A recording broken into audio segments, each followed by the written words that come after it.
Hi everyone, this is Brazilia with Diversity News. I'm out here in Hollywood, Florida with the last stop for the President Obama, and we're out here with their supporters. Yeah! As you can see, they're all excited and ready to go to hear the President's speech. Hi guys, we've actually been here for hours, and as you can see, if you can pan around, over a mile and a half. It's just all the people wrapped around the school. Keep going all the way down. You're looking at least 2 miles of people just here gathering to support Obama. They're having a whole bunch of fun. You can see them right across the street just screaming and yelling. The anticipation is in the air, and it's absolutely fabulous.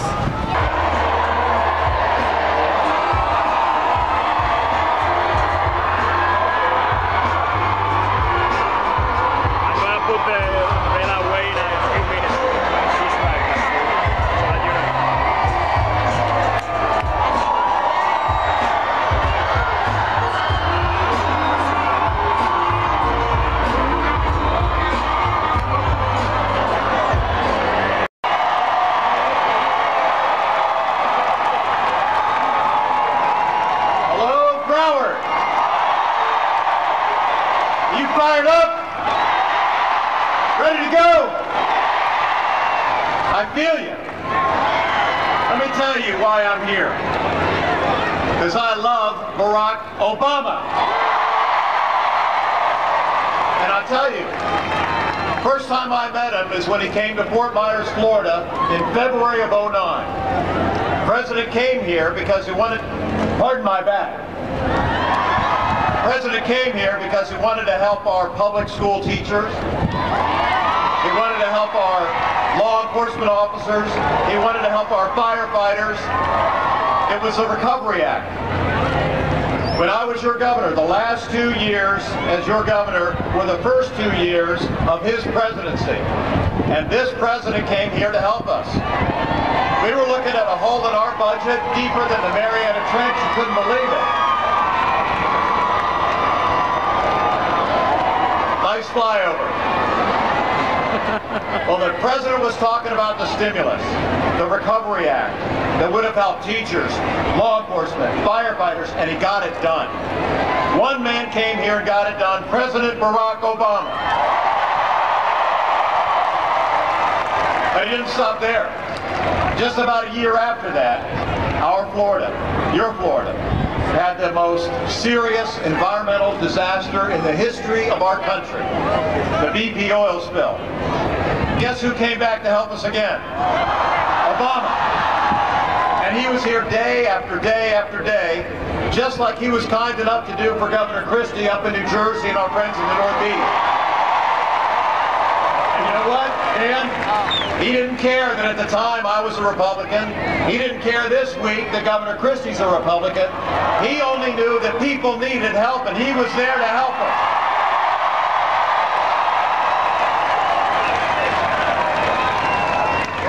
You know, he did those 2 things, but he tried to do something else for Florida. He tried to give us a bullet train, the high-speed rail. You remember that? Well, ideology got in the way, and that's that for now, but I'm so happy to be here because, my friends, this campaign, listen to me, this campaign is about optimism. The other guys, they're about pessimism. So I want you to help me do something. What's up and what's down? Are you ready to do this? Okay, optimism is up. Pessimism is down. Jobs under this president are up. Unemployment, equal pay, discrimination, home sales, interest rates, domestic energy, foreign dependence, auto industry, plant closings, troops home, war, improving education, blaming teachers, Barack Obama, Mitt Romney, moving forward, going backward,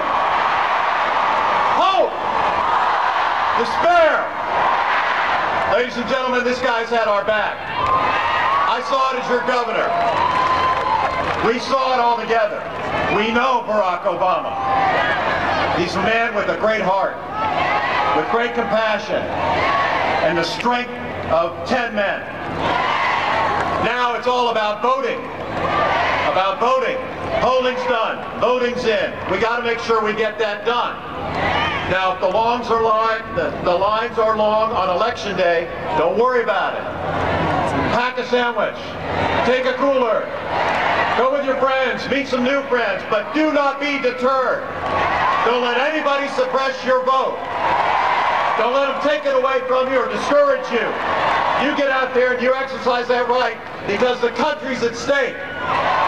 And Florida can determine it. If we get it done in Florida, when we get it done in Florida, it's over. We're the checkmate state. Let's get it done. God bless you and God bless Barack Obama. Thank you. Ladies and gentlemen, please welcome recording artist Pitbull.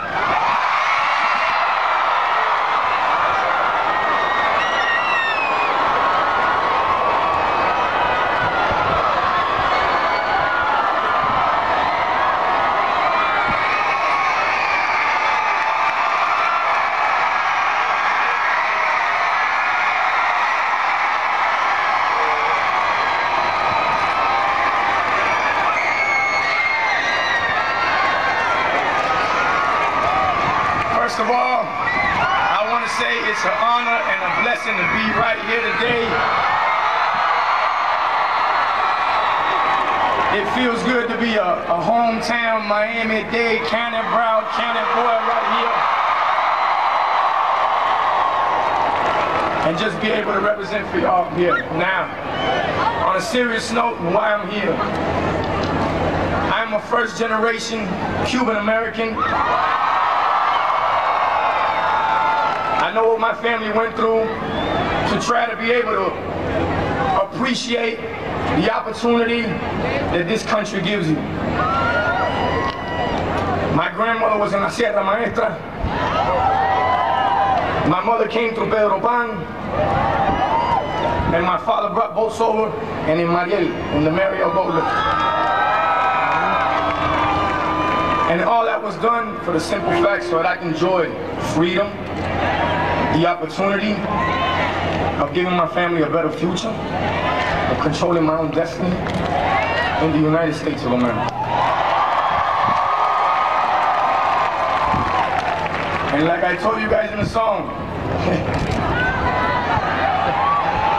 okay, next level, la Casa Blanca. Si no hay carro, nos vamos en bus. One way or another, we're gonna get there. And like they say, forward, para adelante, para arriba, no mires para atrás ni para impulso. And that means we're moving forward, we're moving up, and we ain't even looking back for no boost. We don't need it. So with that said, you ain't gotta worry about those that dislike, and I don't like to use this word because to me it's a bad word, but those that hate. You know all we gotta worry about is sticking together and doing this together. And that's what we're doing here today. So it doesn't matter whether we're Ladino, black, pink, purple, orange, white, it doesn't matter because we're all Americans at the end of it. So with that said, muchas gracias. I want to thank Barack Obama for giving me this opportunity to be up here in front of y'all.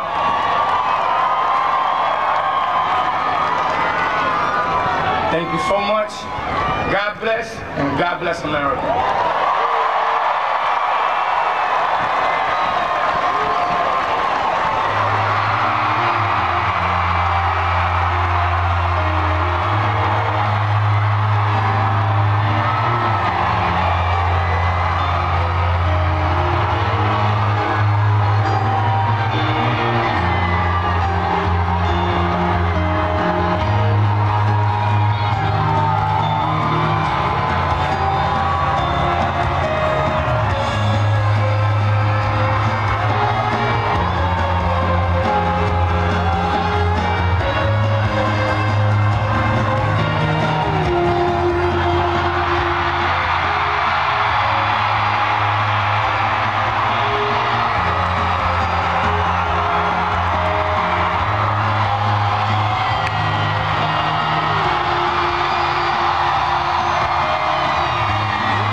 Annabella a big round of applause for that great introduction. You know, the stories like Annabella's are why I got into public service in the first place. And I'm so proud of her and her family, and she's going to do great things. Now, we also have here your former governor, Charlie Crist. Give him a big round of applause. Your outstanding senator for the next 6 years, Bill Nelson's in the House. Representatives Corrine Brown and Ted Deutsch. And the chairwoman of the Democratic Party, Debbie Wasserman Schultz. And let's hear it for your mayor, Peter Boebert. Now, and all of you are here, and I'm really happy about that. You know, for the past several days, all of us have been focused on the storms that are taking place along the East Coast. And obviously, Florida knows something about storms. And as a nation, we mourn those who've been lost. And I've been up to New Jersey, I've been talking to the governors and the mayors every single day, and I want people to know that when I talk to them, I'm talking on behalf of America, and I have told them that we will be with them every step of the way until they have fully recovered from the hardships and the crisis. And we're going to do it together, because that's how we do in the United States of America.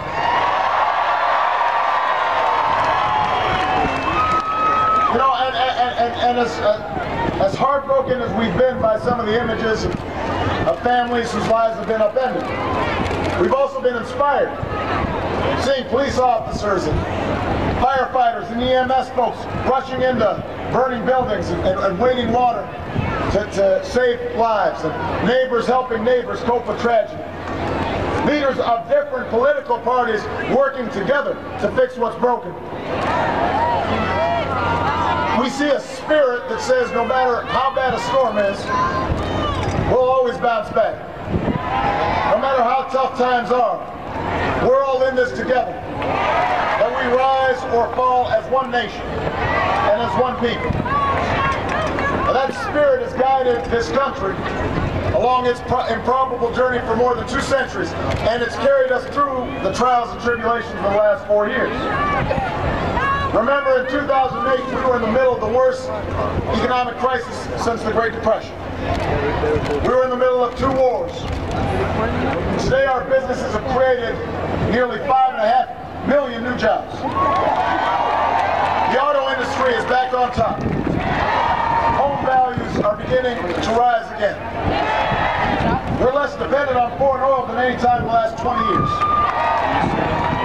Because of the amazing service and sacrifice of our brave men and women in uniform, the war in Iraq is over. The war in Afghanistan is coming to a close.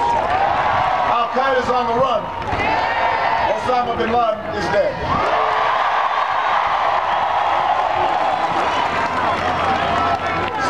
So we made real progress, Florida, these past 4 years. But we're here today. All of you are here today because you know and I know we've got more work to do. As long as there's a single American who wants a job but can't find one, our work is not yet done. As long as there are families working harder but still falling behind, our work is not yet done. As long as there's a child anywhere, in Florida, anywhere, in the United States, who's still languishing in poverty, barred from opportunity, we know our fights must go on. Our fight goes on because this nation cannot succeed without a growing, thriving middle class. Our fight goes on because America always does best when everybody has a fair shot. And everybody does their fair share. And everybody plays by the same rules. That's what we believe. That's why you elected me in 2008. And that's why I'm running for a second term as President of the United States.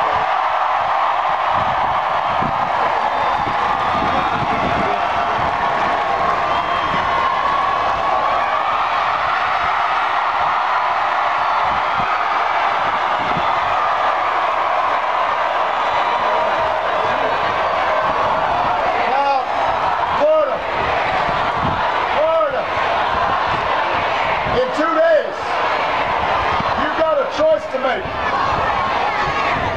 It's not just a choice between two parties or candidates, it's a choice between two different visions of America. On the one hand, you can choose to return to the top-down policies that crashed our economy. Or you can join me in building a future that focuses on a strong and growing middle class. You know, as Americans, we honor the businessmen and the strivers, the dreamers, the risk takers, who've been the driving force behind our freedom to pass healthcare reform I passed it. I said I'd repeal, don't ask, don't tell. We repealed it. I said we'd make sure the auto industry came back strong. It's come back strong. You know what I believe, you know where I stand. And you know that no matter what happens, I'll fight for you and your family every single day as hard as I know how.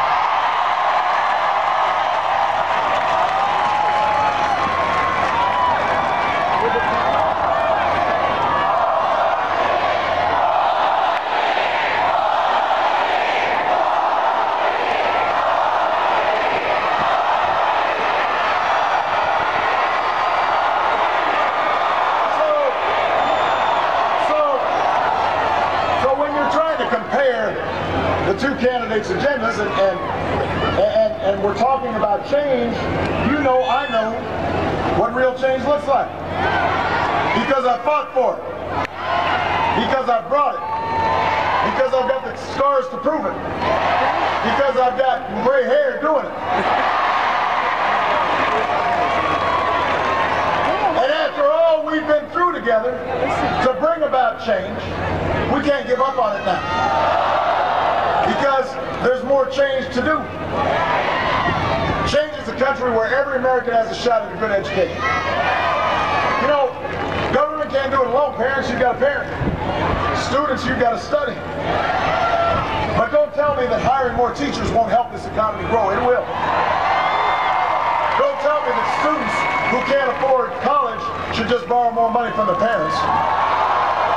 That wasn't an option for me. I'll bet it's not an option for a lot of you. That's why the change I want to bring is to cut the growth of tuition in half over the next 10 years. Make college more affordable. I want to recruit 100,000 new math and science teachers so we don't fall behind the rest of the world. I want to train 2 million Americans at community colleges to get the skills that businesses are hiring for right now. That's my plan. That's what change is. That's the America we're fighting for in this election.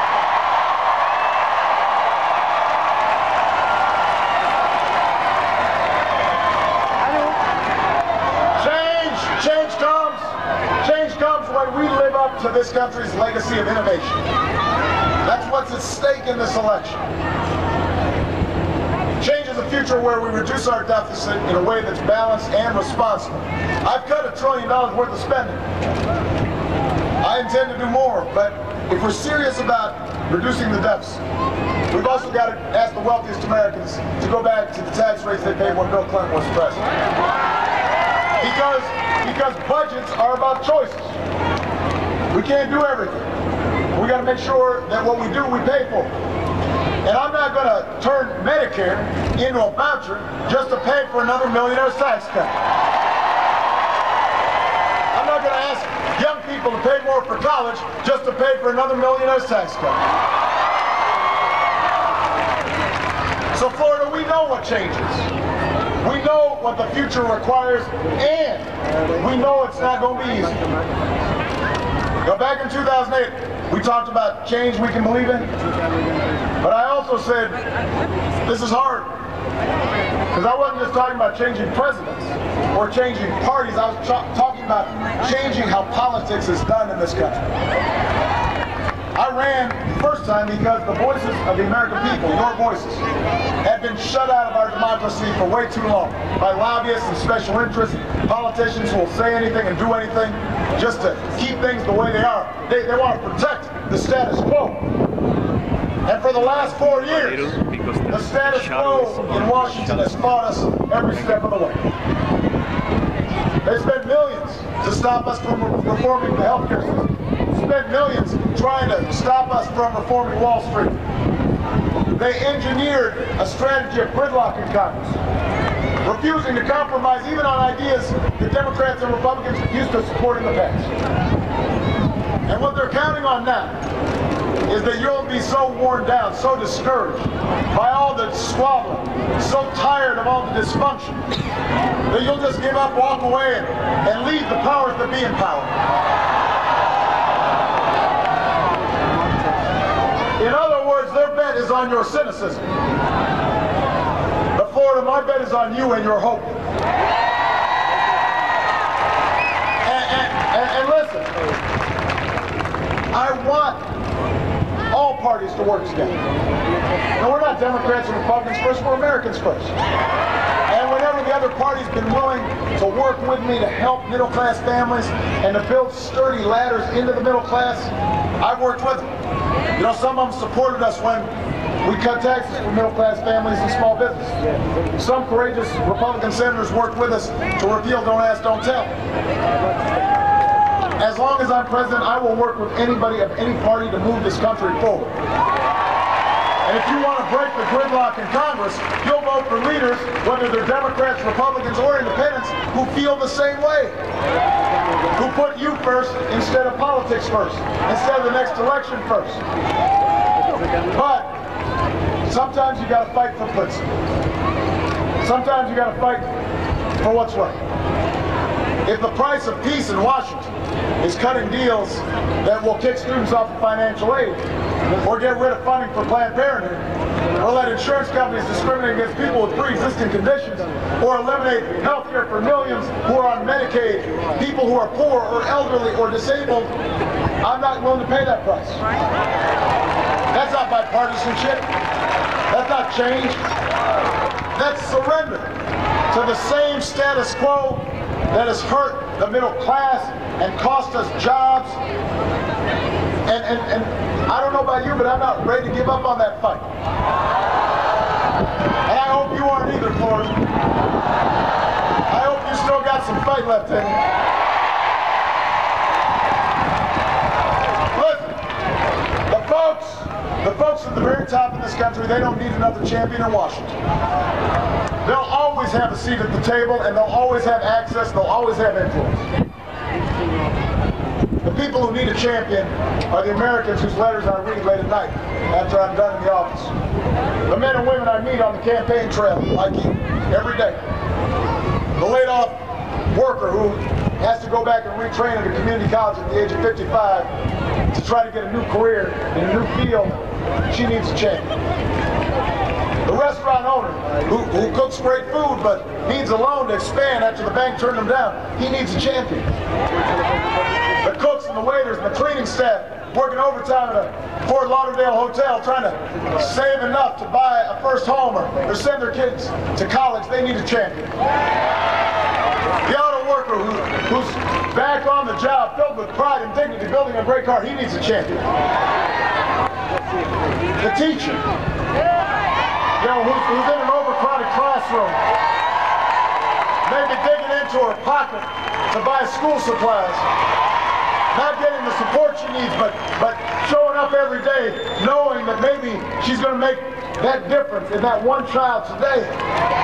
She needs a champion. The young immigrant who was brought here, pledge allegiance to our flag, understands themselves to be Americans. They need a champion. All those kids in inner cities and small farm towns, in the valleys of Ohio, the rolling Virginia hills, the streets of Hollywood, kids dreaming of becoming scientists or doctors, engineers or entrepreneurs, diplomats, business people, even presidents. They need a champion in Washington. Because they don't have lobbyists. They don't make campaign contributions, but those kids, their dreams, that will be our saving grace. We've got to fight for them. And that's why I need you, Florida, to make sure their voices are heard. To make sure your voices are heard. We've come too far to turn back now. We've come too far to let our hearts grow faint. It's time to keep pushing forward to educate all our kids. train all our workers, to create new jobs, to discover new sources of energy, to broaden opportunity, to grow our middle class, to restore our democracy, to make sure that no matter who you are or where you come from, no matter how you started out, no matter what your last name is, no matter whether you're black or white or Hispanic or Asian or Native American, young, old, rich, poor, disabled, non-disabled, gay, straight, it doesn't matter. If you work hard, you can make it here in America too. That's what we're fighting for.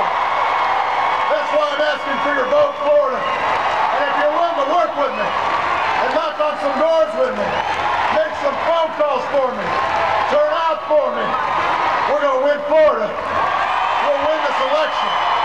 We'll reaffirm the bonds that hold this country together. We'll reaffirm the spirit that makes the United States of America the greatest nation on earth. God bless you. And God bless the United States of America.